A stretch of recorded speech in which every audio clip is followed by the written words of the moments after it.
Now ये जो limitations of E business है, यहाँ पे मैं बताऊंगा ये कितने मार्क्स का आएगा, एग्जाम में कैसे लिखना है और लॉजिक क्या है। ये कॉमन सेंस वाला क्वेश्चन है, इसमें टेक्निकलिटी कम है, ठीक है। सो एग्जाम में यदि लिमिटेशंस पूछते हैं, वैसे तो ये 4 मार्क के ऊपर नहीं आएगा, एट द मोस्ट 4 मार्क का। सो ABCD जो पिछले वीडियो में मैंने बताया था वो तुम लिखोगे ही लिखोगे।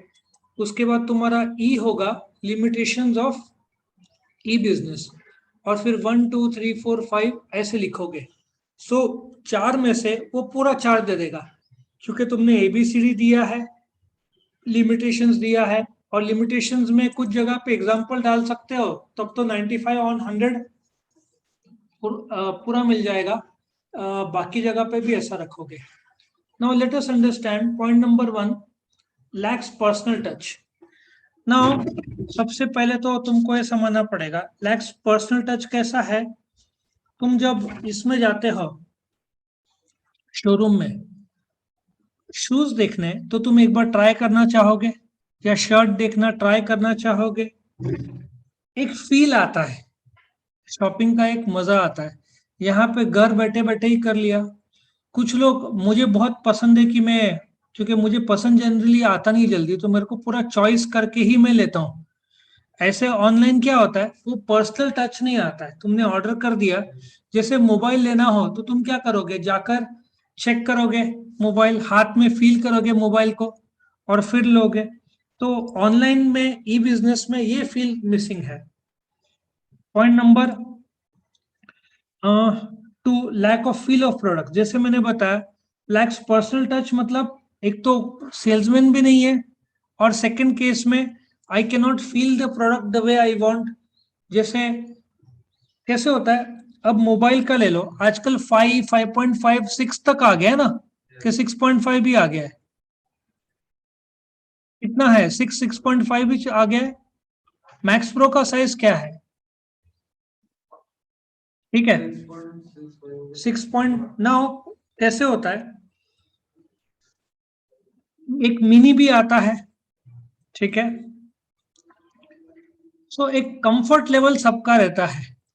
अब तुमको एग्जिस्टिंग मोबाइल की आदत हो गई है, वो प्रोडक्ट हो सकता है कुछ ज्यादा बड़ा हो सकता है छोटा हो, तो इसलिए थोड़ा जरूरी हो जाता है कि you feel the product and then you buy it.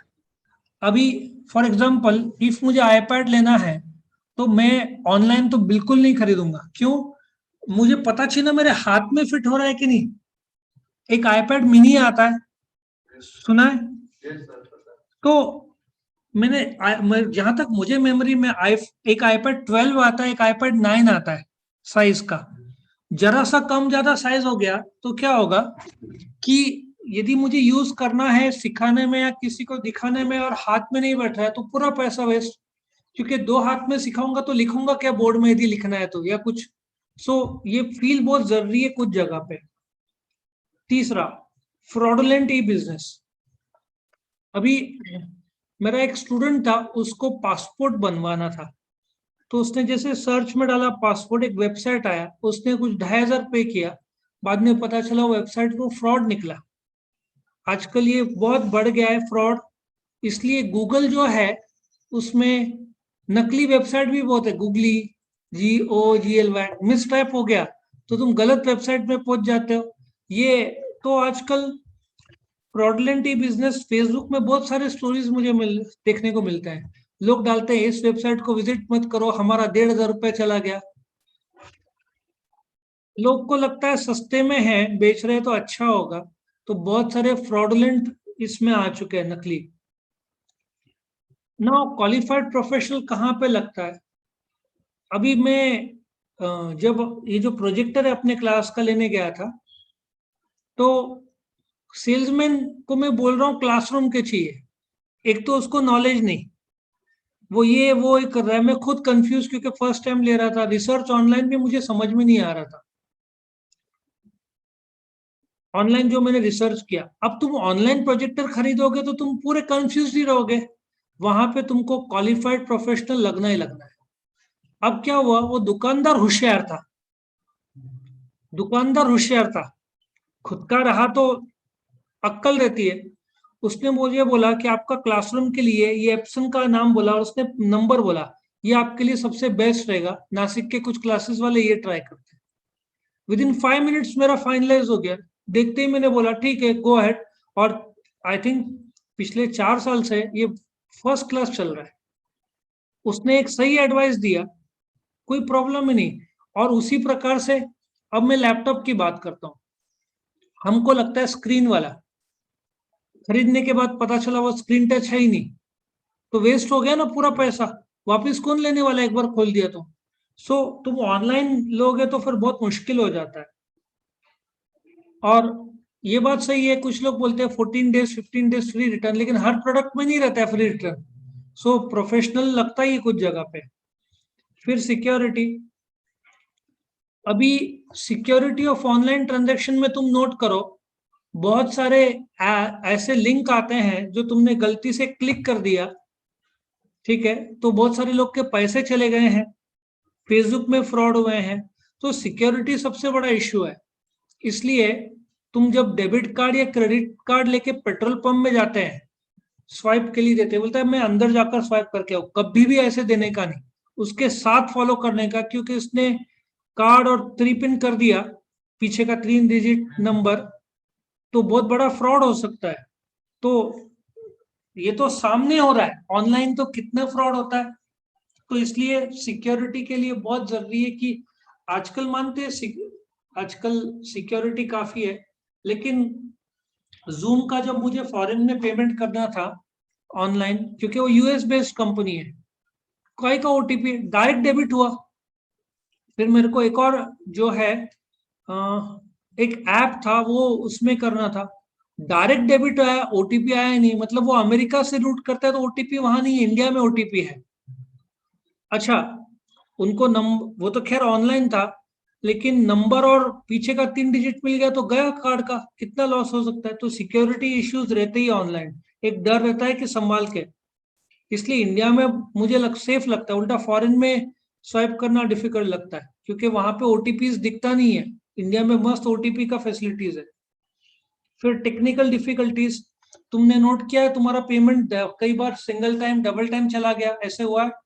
अभी मेरे एक स्टूडेंट है, वो कैट का फॉर्म भर रही थी ऑनलाइन, और उसने गलती से 2 बार क्लिक किया तो 2 बार पेमेंट चला गया। तुम बैक करते हो तो हो सकता है कि कुछ रिवर्स हो जाए, नहीं होना चाहिए, लेकिन उससे 2 टाइम फिर वापस ईमेल भेजो। कैट का आईएम्स का रहता ना एग्जाम, तो ये बोलते ना, टेक्निकल डिफिकल्टीज का काफी प्रॉब्लम है जो हो सकता है। यहाँ पे एक और पॉइंट है, छठवां, इंटरनेट एक्सेस नॉट चीप। तुम देखो, मुझे जहां तक याद है, पिछले के पिछले साल मैंने पूरे साल का भरा था 2 GB का शायद, मुझे लगा था 1700 रुपया। आज वही 2 GB कराना है तो 2500 रुपया, 800 रुपीज बढ़ गया। कितने साल में? 50% 2 साल में बढ़ गया। और अभी ये कम नहीं होना है, अभी कम नहीं होना है। मुझे लगता है कि मेरा 3 GB का प्लान 500 600 या 700 का था, अभी 999 लगता है मुझे।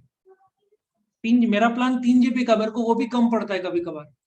सो बोलते ना, सस्ता नहीं रहा इंटरनेट, ये अभी महंगाई होते जा रहा है, मतलब इट्स नो लॉन्गर चीप, अभी वो महंगाई होने वाला है। आइडिया बंद हो गया तो 999 का 1400 1500 हो जाएगा धीरे धीरे। पेट्रोल के दाम कैसे बढ़ रहे हैं, 112 तक चला गया। पिछले साल ये 90 रुपीज था, 22 रुपए एक साल में। तो ये प्रॉब्लम है। फिर एक और प्रॉब्लम है इसमें, टाइम लैग। टाइम लैग क्या होता है? सी Amazon 24 आवर्स डिलीवरी के लिए एक तो तुम प्राइम मेंबर चाहिए, प्राइम मेंबर का साल का लगता है 900 1000 रुपया, ठीक है। तो जब तुम ऑर्डर करते हो टाटा क्लिक या फ्लिपकार्ट से, तुमको 24 घंटे में कोई डिलीवर नहीं करने वाला है। कम से कम 2 3 दिन, 7 दिन, दिवाली के टाइम में तो 1 डे डिलीवरी बहुत मुश्किल होता है, क्योंकि लाखों करोड़ों ऑर्डर्स रहते हैं। तो वो 7 दिन 10 दिन 15 दिन 20 दिन चला जाता है। सो टाइम लैग, अर्जेंट चाहिए तो फिर बेटर की यहाँ से खरीदो, ठीक है ना। फिर दूसरा, सेक्टोरल इम्प्लीकेशंस। अभी कंस्ट्रक्शन कंपनी कैसे पार्टिसिपेट करेगी? जिसको सीमेंट चाहिए, स्टील चाहिए, वो तो इधर लोकल के लोकल लेवल खरीदेगी। अभी तुम अंबर सातपुर जाओगे ना, वहां बहुत सारे फैक्ट्रीज है, वो प्रोडक्ट को लकड़े का क्रेट में पैक करते हैं ना, उधर ऑनलाइन क्या चलेगा? मेरे एक दोस्त का फैक्ट्री में गया था, उधर लकड़े आते हैं, उधर मशीन में काम करते हैं और लोकल के लोकल सप्लाई हो जाते हैं, उनका ऑनलाइन से कोई संबंध ही नहीं है। तुम ऑनलाइन ऑर्डर करोगे भी नहीं और वो मिलेगा भी नहीं, क्योंकि मैंने उसको बोला कि तू सिन्नर क्यों नहीं बेचता? उसने बोला सिन्नर तो जाएगा लेकिन ट्रांसपोर्टेशन कॉस्ट, लकड़े का 200 रुपया कॉस्ट है तो ट्रांसपोर्टेशन का 100-150 पड़ेगा।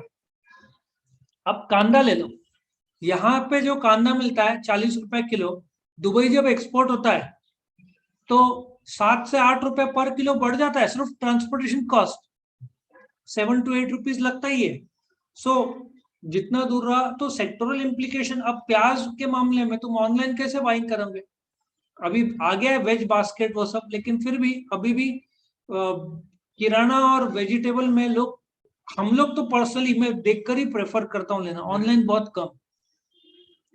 फिर अपडेशन, एक्चुअली मैंने नोट किया जूम अर्ली मॉर्निंग वो जो अपडेट होता है ना मेरा क्विक हिल, इसकी वजह से भी हैंग होता है ये। या आज सवेरे जल्दी चलो वो अपडेट हुआ, नहीं तो सवेरे सवेरे जब फर्स्ट टाइम ऑन करते हैं ना तो ये बहुत टाइम कंज्यूम करता है, तो अपडेशन का एक प्रॉब्लम इसमें है ही। सो ये लिमिटेशन ऑफ ई बिजनेस है। तुम एग्जांपल डाल देना, तुम्हारे खुद के एक्सपीरियंसेस इसमें काफी रहे तो इसको लर्न करना भी इजी है। सो आई होप वीडियो पसंद आए तो लाइक करना, फ्रेंड्स के साथ शेयर करना और चैनल को सब्सक्राइब करना। Thank you for watching.